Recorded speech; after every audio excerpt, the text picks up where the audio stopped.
Bismillahirrahmanirrahim. Alhamdulillah. Wassalatu wassalamu ala rasulillah wa ala alihi washabihi wa mawala. Wahaikum bitahiyatil Islam. Assalamualaikum warahmatullahi wabarakatuh. Sahabat soleh dan soleha rahimakumullah. Setelah wanita, maka harta dan kekayaanlah yang sangat diinginkan oleh manusia. Hal ini karena harta itu menyentuh kehidupan manusia secara langsung. Hidup dalam keadaan berkecukupan harta tentu lebih nyaman ketimbang kehidupan yang miskin dan berkekurangan. Karena itulah Al-Quran menyebut harta sebagai khairan atau kebaikan, dan kiaman atau sesuatu yang menopang kehidupan manusia. Sobat soleh dan soleha rahimakumullah, dalam kendali dan pengaturan orang soleh, harta adalah karunia terbaik. Ia dapat lebih leluasa dalam beramal soleh dan kontribusi kebajikan, mempererat hubungan persaudaraan dengan banyak memberi bantuan kepada siapa yang membutuhkan hartanya. Rasulullah SAW bersabda, "Ni'mal malu solehu lil mar'is soleh." Sebaik-baik harta adalah harta yang dimiliki oleh orang yang soleh. Hadis riwayat Bukhari. Sobat soleh dan soleha rahimakumullah. Namun juga Allah mengingatkan bahwa harta adalah ujian dan fitnah karena dapat mendorong pemiliknya dalam kemaksiatan. Harta yang banyak dan melimpah cenderung membuat seorang menjadi lupa diri dan melampaui batas. Walau basata rizqa li'ibadihi labagaw fil ard walakin yunazzilu biqadarim ma yasha' innahu bi'ibadihi khabirum basir. Dan jikalau Allah melapangkan rezeki kepada hamba-hambanya, tentulah mereka akan melampaui batas di muka bumi. Tetapi Allah menurunkan apa yang dikehendakinya dengan ukuran. Sesungguhnya Allah Maha mengetahui hamba-hambanya, lagi Maha melihat. Asy-Syura ayat ke-27.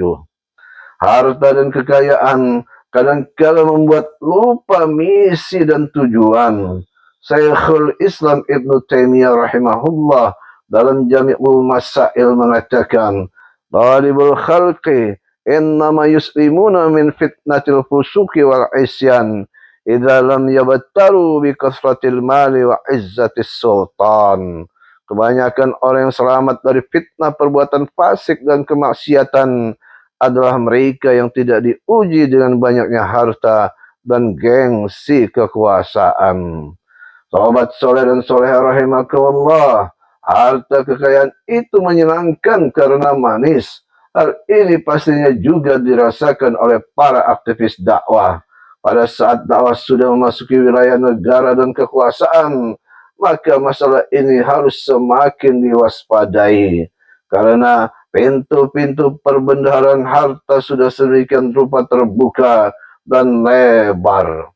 Gaya hidup luksuri dan mewah menjadi hal yang biasa terlihat pada kehidupan para aktivis dakwah yang notabene dahulunya mereka adalah orang-orang yang sederhana dan zuhud.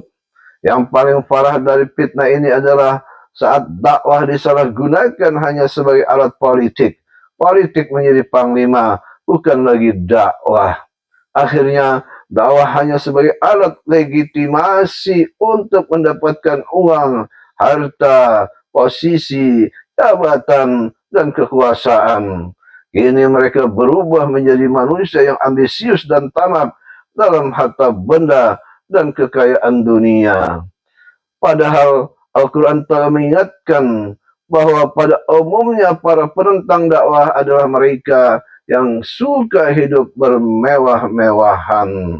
Wa ma arsalna fi qaryatin min nadirin illa qala mutrafuha inna bima ursiltum bihi kafirun. Dan kami tidak mengutus kepada suatu negeri seorang pemberi peringatan pun, melainkan orang-orang yang hidup mewah di negeri itu berkata, sesungguhnya kami mengingkari apa yang kami diutus untuk menyampaikannya. Saba ayat ke-34. Sobat soleh dan soleha rahimakumullah, Politik adalah salah satu sarana yang dapat digunakan dalam pengembangan dakwah. Dengan adanya politik Islam dan partainya, tentunya umat merasa lebih nyaman dalam menyalurkan aspirasi dan kepentingannya. Namun, tetap harus diingat bahwa itu adalah sarana, bukan tujuan.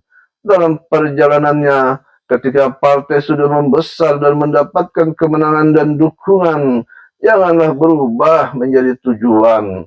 Dakwahisasi politik tidak boleh berubah menjadi politisasi dakwah. Jihadisasi amwal tidak boleh menjadi amwalisasi jihad. Allah berfirman, A'udzu billahi minasyaitonir rajim. Araditum bil hayatid dunya minal akhirah, fama mata'ul hayatid dunya fil akhirati illa qalil.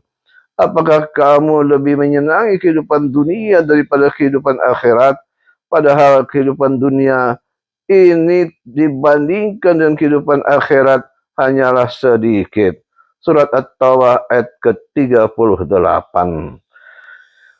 Ketika ada seorang yang sangat ambisi terhadap harta benda dunia, maka ia akan menjadi orang yang sangat berbahaya.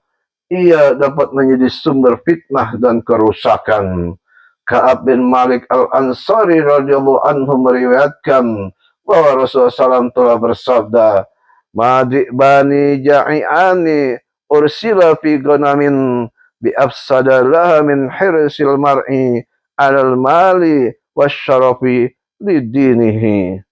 Dua ekor serigala yang lapar dilepas kepada seekor kambing, maka kerusakan yang terjadi tidak lebih besar dibandingkan dengan kerusakan pada agama seseorang yang ditimbulkan akibat ambisi terhadap harta. Hadis riwayat Ahmad, Nasai, Tirmidzi, dan Ibnu Hibban. Sahabat soleh dan soleh rahimakumullah, sekian dahulu, semoga manfaat. Wallahu a'lam bissawab.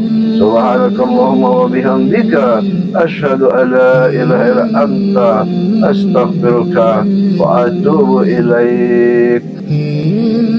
Assalamualaikum warahmatullahi wabarakatuh.